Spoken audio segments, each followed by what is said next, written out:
So effectively, to sum up now, I actually believe that the Royals wanted to end liberty, to stop liberty, to stop the liberal movement, which was the freedom of the people, but also a balance in nature, a natural balance, harmony in nature, like ecological thinking, everyone living in equality and harmony. The thing with liberty for the masses, and the source of nature and understanding nature is that you don't have one particular group or party like the Royals who go in excess, right?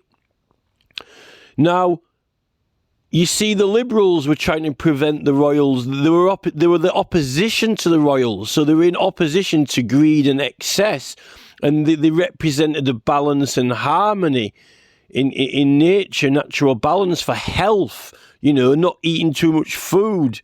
And it was the royals, the barons, the lords, the rulers who had all these, feasts and excess food and things like that, but also who oppressed the public, who taxed them and dominated them and bossed them around. So liberty is, freedom. So these symbols, stopping liberty, putting a stop to liberty, stamping out liberty. There's a big symbol by banging, spoiling that Ilford and ruining it, right? They wanted to put an end to the freedoms of the people, to the liberty of the people.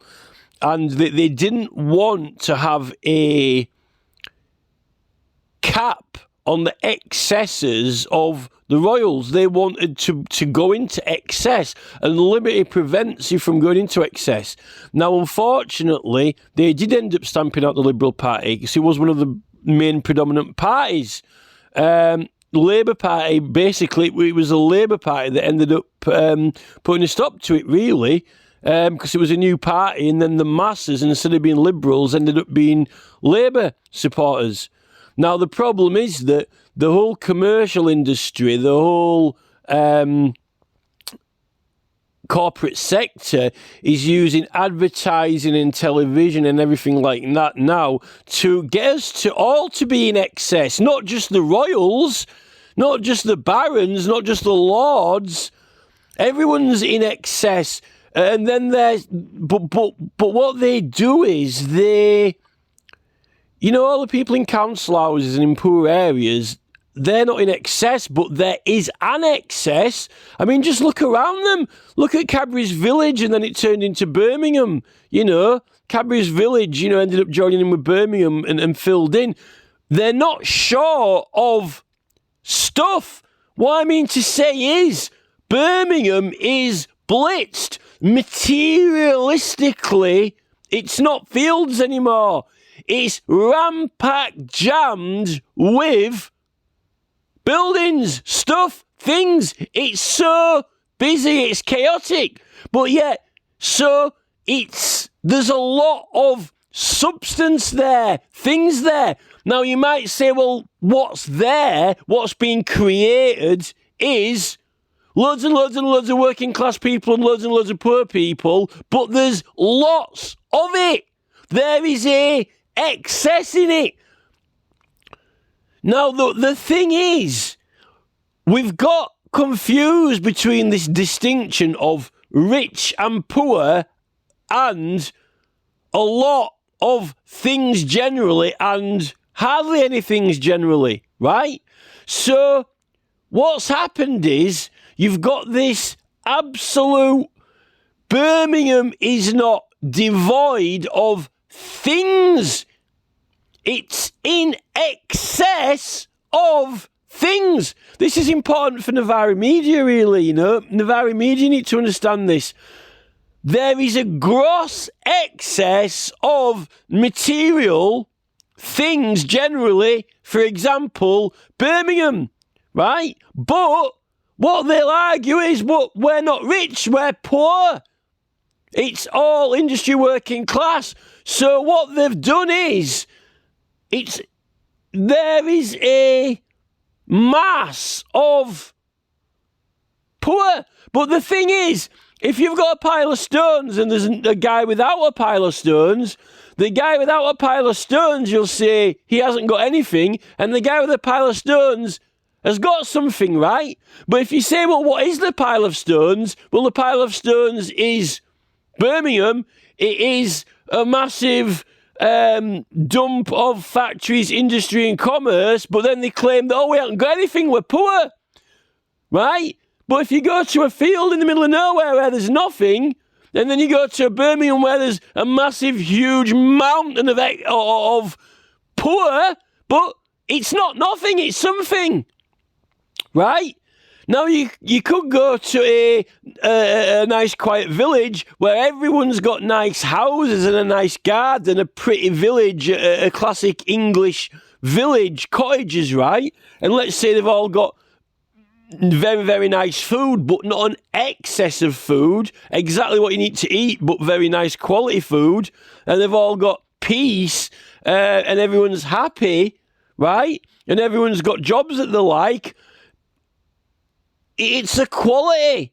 Now, the thing with the rich people is they're wanting more and more quality.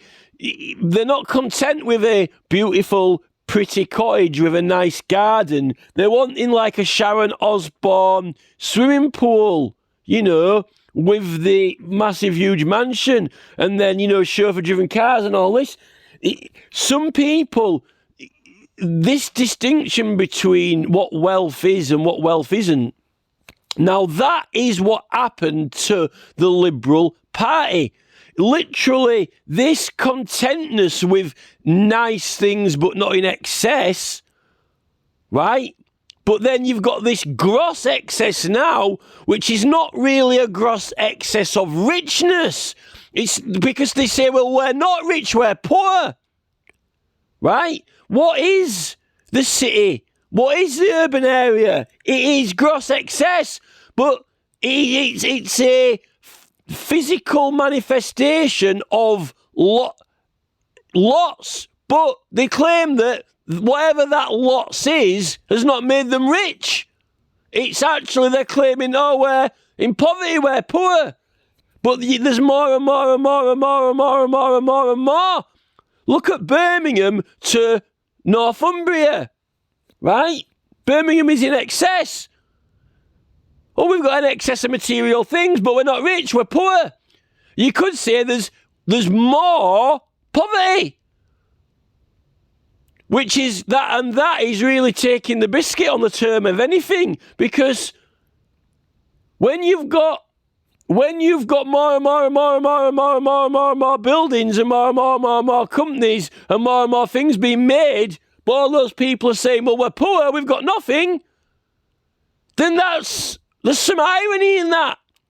Rather than in a village in Northumberland where there's hardly anything, but they say we're happy, we're content, but we're not poor. So the manifestation of physical objects clearly is not the definition for being wealthy or happy. Because look at Birmingham. So this is really what happened to the Liberal Party. The Liberals got stuck. But what's happened is all of this material manifestation that is coming into the world doesn't seem to be registering as any wealth or happiness, because the people who are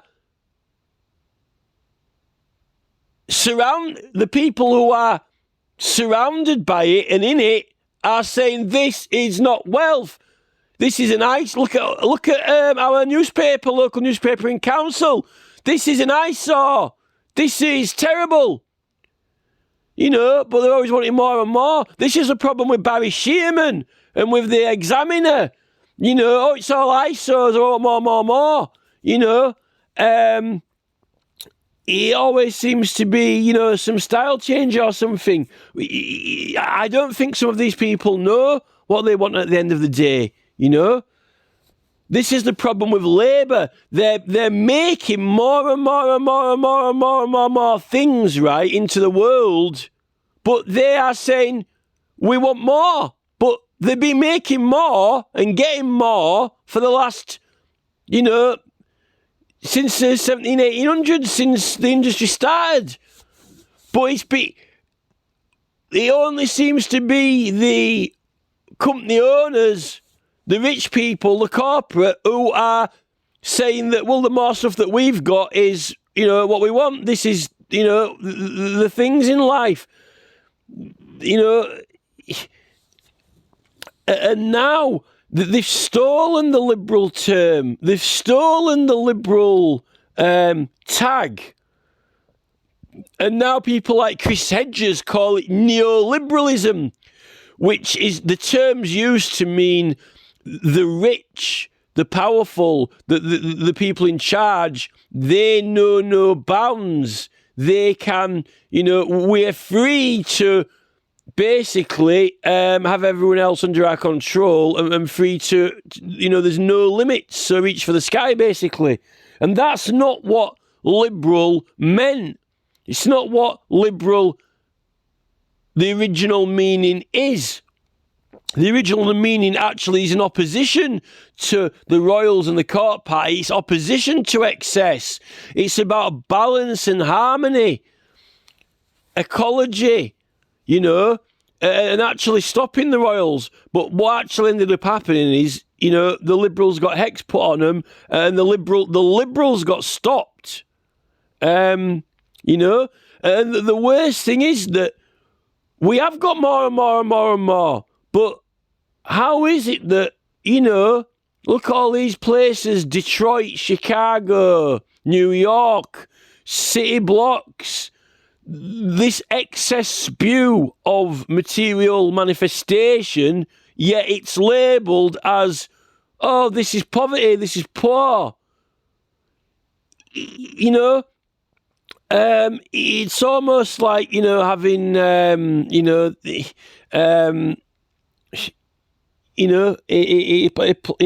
mountain of plastic jewels and a mountain of jewels, and saying, well, what was the point in making the mountain of plastic jewels? Why have a mountain of plastic jewels? What was the point in making them? It's something, it's a big mountain. There's a mountain of plastic jewels and a mountain of real jewels, right? And it's like saying, well, this mountain of plastic jewels is worthless. We all want the mountain of real jewels. Well, why the fuck did you make a mountain of fucking plastic jewels?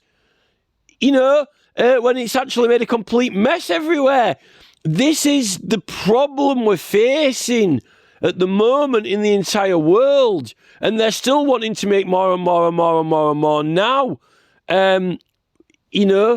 We need to regain the meaning of these things and the name and terminology that's been hijacked, because the Liberals were all about keeping the royals and the elite in, trying to oppose them going into this gross excess, but this disparity between everyone else. What's happened is very, very unintelligent people have been in charge, and they've created more and more material manifestation in the world. But unfortunately, that material manifestation has not evened out between everyone equally, right? Because it's manifested, but but within this manifestation, you've got, it's almost like, it's one factory. Yet all the Amazon staff are in the warehouse and all the executives are in the offices, and the executives are on more money and Bezos is on more money and he goes home to a nice house. Yet the factory itself is bigger than Bezos's house. I mean, Bezos's house isn't as big as an Amazon warehouse, yet all the people in that manifestation are labelled poor and under command and obeying Bezos. Yet the place they work in is bigger than Bezos' house, but they're not happy. It's just, there's something, it's just stupid. And it's because they've taken away this whole, liberal, where we should all vote, we should all have a say in things, and it's only this small number of people who are making the decisions at the top. And that is why we need to get back democracy and this, have a say in things, not these big platforms and companies taking over. I mean, I've just realised now that, Even Royal Mail, I'm trying to find out what's happening to my parcel, and they say, why don't you tweet us? Tweet us. Even their own website's not got chat or communications on it now. Well, that means that Google, if everything's done by email in Royal Mail and everything's done by Twitter in Royal Mail, who owns the emails is Google, Seb, whatever, right? And Elon Musk and Twitter. That means that, all the letters and private communications that our government and country are doing are privy to these big platform owners. They're almost like postmasters now. It's almost like Jeff Bezos and Google are the new postmasters. But who owns those companies? It turns out the shares in those companies, it's all under BlackRock, Vanguard and controlled. So, it's not Royal Mail or British Telecom now who are monitoring all the phone calls and communications. And then Bezos was wanting to take over the NHS.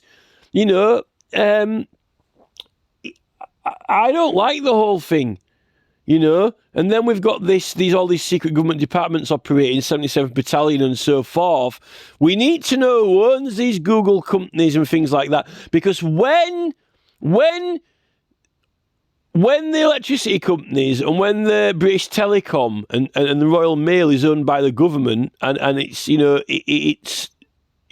we know who is in charge. We know that the ministers in government are meant to be responsible for those companies because they're owned by the people, owned by the country. But when they're privately owned and then they've got access to everyone's mail and everyone's communications, and it's Google and Elon Musk who are actually running all the communications, not, our institution, our country, then it's not the government who are really in control. Now, if those big platforms are actually owned by someone else, we really want to know who's owning them. And the problem with that whole pyramid of ownership of BlackRock Vanguard is that we don't know who's in charge of it. We don't know who owns it. So this is why we need to find out. And this is why, what's going on with, Prince Philip and Charles's will. Why can't we see what they own? And why is there even this huge pyramid where it's unclear exactly who owns all the shares? Because, that means that, all the communications of the country potentially can be privately owned, which you're not in a good position when all your, Royal Mail and parcels and everything is under the governance or ownership, not of the people, the country. It's rather a strange situation.